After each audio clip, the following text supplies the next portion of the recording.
What is going on, guys? It's Ricky with Tech Solutions. I hope that you guys are all having an amazing day. This thing is a little high. I'm going to take a step back. So if you guys have never watched any of my videos, I want to thank you guys again for dedicating time and investing your time into watching this video. And we're going to be talking about panic selling and based on my experience on what has led to my success and some mistakes that I've made in the past. Because again, no one's perfect. And this is something that I've done time after time. And I've actually done this pretty recently.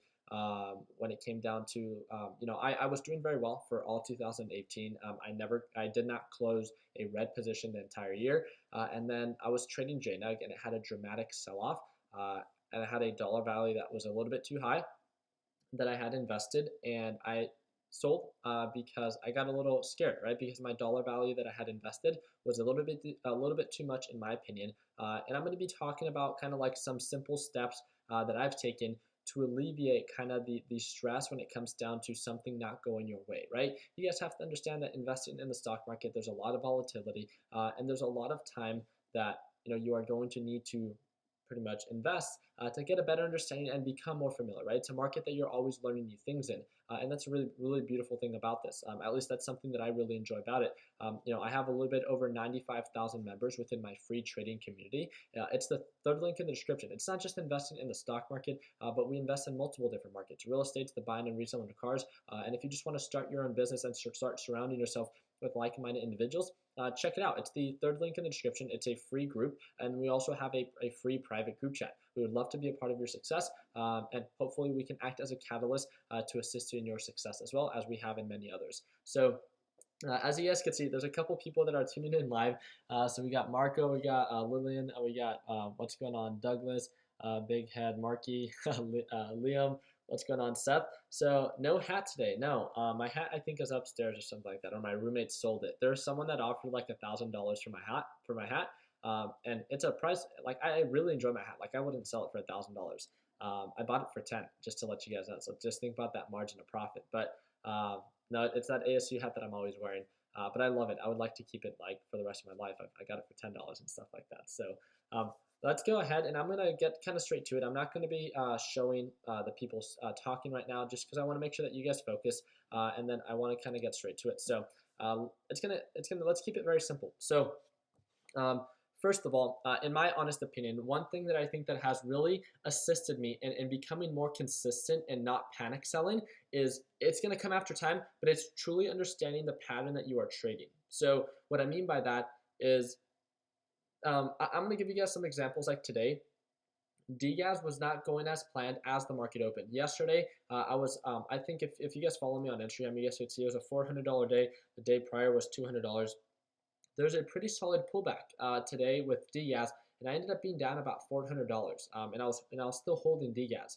And one thing that I noticed was that there was a lot of consolidation happening at the middle VWAP intraday. I was very familiar with the pattern that DGAS had to offer and how oversold that stock was. But if someone does not understand how to do technical analysis and does not understand how to understand it if something is like way oversold, if it's starting to reverse or curve, right, it's starting to show a curling pattern or a reversal pattern, then you won't really have an understanding if you should cut losses or not. So one of the biggest recommendations that I can have for everyone that is just getting started is to truly understand what it is that you're trading. And what I mean by that is become familiar not only with like the ascending uptrend patterns that we cover from time to time, not even the horizontal patterns and the descending patterns, but actually that pattern for that stock or ETF or equity itself.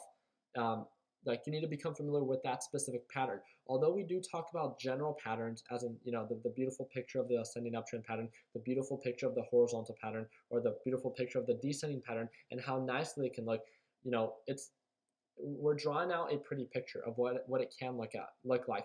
But in reality, a majority of the times, 99% of the times, it never looks exactly like the picture. Sometimes we can get pretty close, but we want to make sure that you understand that specific pattern itself. So what I'm going to do is I'm going to open up my TD Ameritrade Thinkorswim platform for all those that are going to be asking what platform it is that I'm using. And I'm going to talk to you guys about a specific pattern that let me actually first, before I do all that, I just want to get through all the list on what I would recommend, and then I'll go into some examples for those that don't want to tune in for the entire time. So the first thing is become familiar with the overall patterns, not just of the general understanding of ascending, descending, and horizontal patterns, and bull flag patterns, bear flag patterns, and all these different like very confusing patterns that some people might present to you. But just become familiar with how that stock is trending. If it's above the EMA on the 180-day EMA, if it's trending up, right, if it's showing signs of a continuous uptrend pattern, and if it is, then one thing that I would look for, if it has a dramatic sell-off, you first have to ask yourself, one thing that you could always ask yourself when there's dramatic sell-offs are, as you're holding this one, were you holding it for a day trade or a swing trade? And if it dramatically sells off and it surpasses a certain dollar value, this is where it's going to get sticky, man. And I don't want to get it. I already don't want to confuse you guys. So let me track back a little bit. Becoming familiar with patterns. Understand what it is that you're investing in, and then be able to, and then looking at the candles themselves as you're looking at it on the 180-day chart or on the 1-day, 1-minute chart. What needs to happen for there to be a break of pattern? Before you actually take your position, you should already know if something happens, when you're thinking of your stop loss or your max dollar loss, what is it that needs to happen for there to be a potential sell-off or a potential reversal or completely break of pattern for you then to want to potentially cover profits? And again, before you actually take that position, then you already know the risk involved. And I think that that can almost prepare you, emotionally for what can happen. And now when you know what can possibly happen, think about and do the math on the percentage that you're willing to risk and what that dollar value correlates to. So let's say you have a $1,000 account and you're willing to risk, let's say this ascending uptrend pattern, right? It confirms that uptrend. So let's say, actually, I can show my screen right now, right here. So something like TELL. So TELL has been showing signs of a continuous uptrend pattern. It previously has offered, this could be very simple, a margin from $9 to $12, right? From $9 to $12. It's showing signs of a continuous uptrend pattern, and it's holding above this EMA line. Very simple to see that. Even when it pulls back, just know, look at its patterns before, so become familiar with this unique pattern of the stock or equity that you're trying to trade. It has pulled back below on this EMA, and each candle is 4 hours. So just know that day, for about 4 hours, there was a pullback. Would you have felt comfortable holding this? So again, understand what is going on as this stock is actively trending up. When it comes down to swing trading, pullbacks are inevitable. And you have to understand the roller coaster as it continues to hold above this EMA. So let's say, it broke above the resistance at $9, which was a previous support. So now we're back at trading this from $9 to $12, right? Based on previous patterns. Looking at previous patterns, what is it that we would like, TELL to continue to do? We would like this thing to continue, we'd like the candles to continuously hold above this EMA line. So let's say I wait for a pullback confirmation. It pulls back, it bounces on the EMA and starts to recover. I take a position at $9.50. It continues to push up. It pushes up to $10, $10.50. The EMA line continues to follow. And then all of a sudden, there's a huge pullback and the candles start to trend below this EMA line. It starts to show a reversal or curling pattern, right? And then you can see the MACD starts to reverse. The RSI starts to indicate that it's oversold or overbought. Now, right now, there is no break of pattern. It's showing signs of a continuous uptrend pattern. It's a little bit overbought. I would wait more for a pullback just on the technical side. But when you start seeing that there's a break of pattern, and when it actually starts, the candles themselves or the charting, the pattern itself starts to indicate that there's a break of pattern based on what you originally saw value in, then that's when I would, revisit the stock and be like, hey, what's my max dollar loss that I would be willing to take on this? And when it comes down to breaking that pattern, then to act quickly, to quickly cut losses, and then be able to pull out your money because you know that there's a break of pattern based on what you originally saw value in. Now, I wish I would have done this a little bit quicker when it came down to my position on DRIP. I originally entered my position on DRIP at around $11, and it continued to break supports, right? It continued to sell off, and it was continuously getting rejected, right? There was a break of pattern there. It would usually, with descending patterns, it would usually sell off, but usually a certain margin, and then it would find a support and then start to recover again. First of all, I got in before the reversal. That's a risk that I took on, and that's something that you should understand and prepare yourself for before taking an actual position. Now that I saw that I got in before the reversal, I had to be very on edge. And one thing that I did not do well is what I told myself, and I know a majority of you guys have been there, is this ETF is so oversold, it's only a matter of time for it to start to reverse. And yes, I do agree that yes, it's only a matter of time for it to reverse, but it's that time that actually costs you more money. Within the time for the week, last week, that I was holding drip, I pretty much broke even because I was up on drip, I believe, the first day, and then it started to sell off.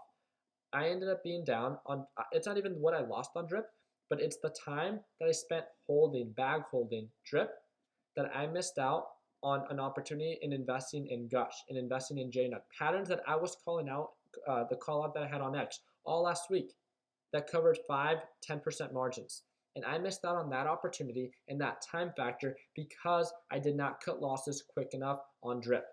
So know the difference of, panic selling, and know the difference of when there's a break of pattern to feel comfortable to cut losses. Because a majority of the time you will feel more comfortable, or you will see a higher success rate by taking action quickly if you can identify the break of pattern.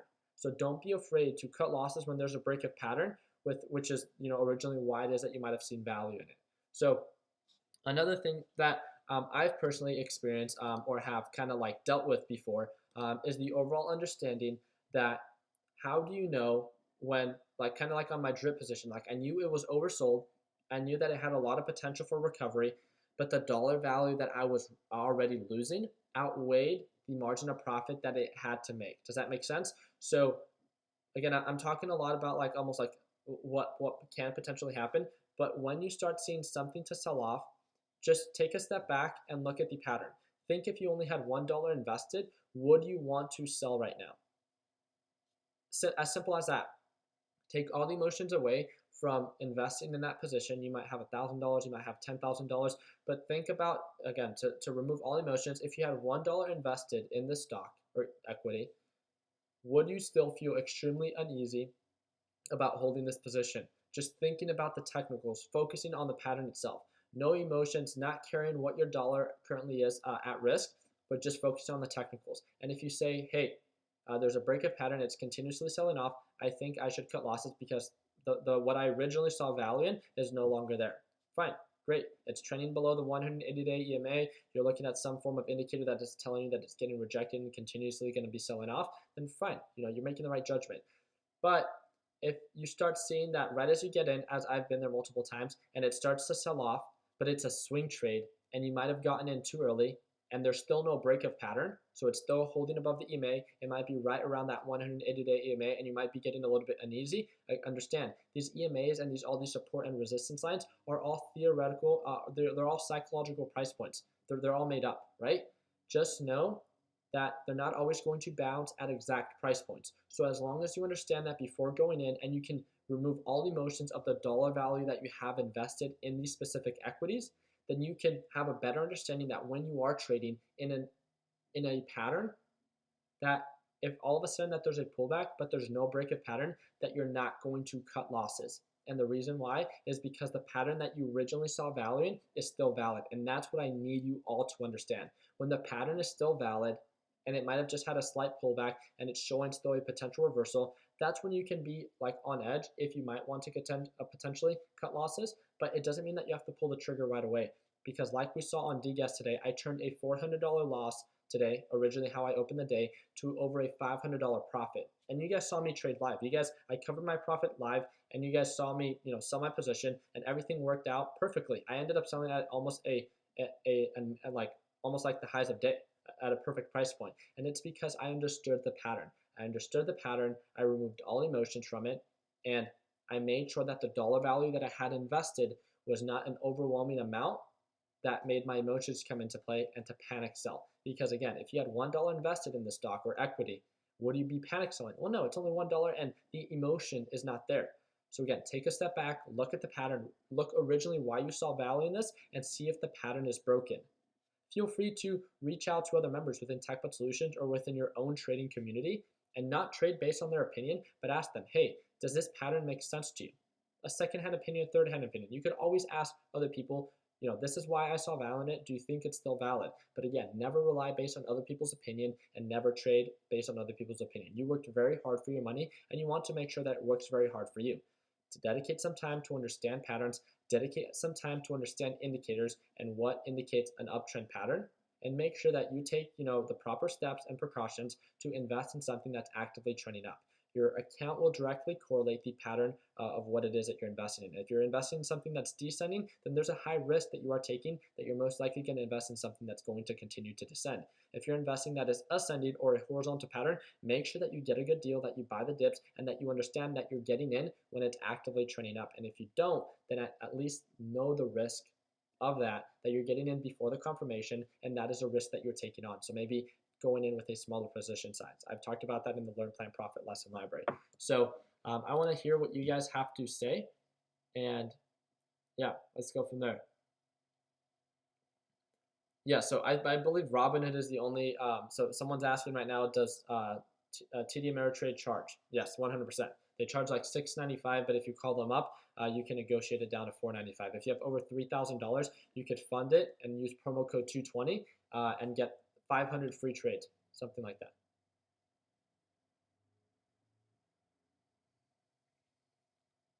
So, sup, man? Can I please ask you a question? Yeah, feel free to ask me a question if it's stock related, if it's something that I'm covering right now. So I talked about pattern.